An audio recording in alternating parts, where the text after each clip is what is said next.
আমরা তোমাকে ঘৃণা করতে চেয়েছিলাম জয়ামি, ভীষণভাবে চেয়েছিলাম, কিন্তু তোমার ভাঙা কণ্ঠের সেই আকুলতা আর চোখের অবাধ্য জল আমাদের সেই অধিকারটুকুও কেড়ে নিয়েছিল।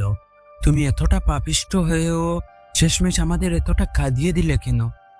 প্রিয় জয়ামি, আজ সব অভিযোগ, সব বিচার একপাশে সরিয়ে রেখে তোমার সামনে দাঁড়িয়েছি। তোমাকে অপরাধী বলা সহজ, তোমার অন্যায়গুলোকে আঙুল তুলে দেখিয়ে দেওয়া আরও সহজ। তুমি যা করেছো তার ক্ষমা কোনো সুস্থ বিবেক কোনোদিন দিতে পারবে না। তুমি এক জীবনের স্বাভাবিকতাকে ভেঙে দিয়েছো, তাকে নিজের অন্ধ ভালোবাসার শিকলে বেঁধে রাখতে চেয়েছো। তুমি পাপিষ্ট, তুমি নিষ্ঠুর, এই সত্য অস্বীকার করার উপায় নেই। তবুও জয়ামি, তোমার গল্পের শেষ প্রান্তে এসে বুকের ভেতর কোথাও যেন এক অদ্ভুত মায়া জন্ম নেয়। তোমার কঠিন মুখোশের আড়ালে যে এতটা একাকিত্ব, এতটা কত, এতটা অপূর্ণতা লুকিয়েছিল তা আমরা আগে বুঝতে পারিনি। তোমার ভালোবাসার ধরন ছিল ভুল, ভয়ঙ্করভাবে ভুল, কিন্তু তোমার অনুভূতিগুলো কি সম্পূর্ণ মিথ্যা ছিল? তোমার আকুলতা, তোমার হারিয়ে ফেলার বই, তোমার সেই নিঃশব্দ আর্তনাদ।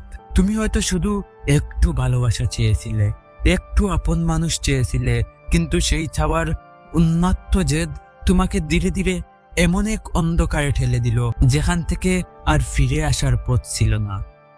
তোমার শেষ মুহূর্তের দীর্ঘ নিঃশ্বাসগুলো শুনতে শুনতে মনে হচ্ছিল একজন তৃষ্ণার্ত মানুষ যে সারা জীবন এক ফোঁটা ভালোবাসার জন্য হাত বাড়িয়েছিল, অথচ শেষ পর্যন্ত শূন্য হাতেই বিদায় নিল। তোমাকে ভালো বলতে গিয়ে আমাদের বিবেক থেমে যায়, তোমাকে ঘৃণা করতে গিয়ে চোখ ভিজে ওঠে। তুমি এমন এক চরিত্র জয়ামির, যাকে সমাজ হয়তো ঘৃণার চোখে দেখবে, কিন্তু অনেক পাঠকই গভীর রাতে নিঃশব্দে তোমার করুণ পরিণতির জন্য চোখের জল ফেলবে। তুমি তোমার অবরুদ্ধ নিশীতেই রয়ে গেলে আমির, আর আমাদের দিয়ে গেলে এক বুক ভরা দীর্ঘ নিঃশ্বাস আর এমন এক বিষাদ যা হয়তো সহজে ফুরাবে না।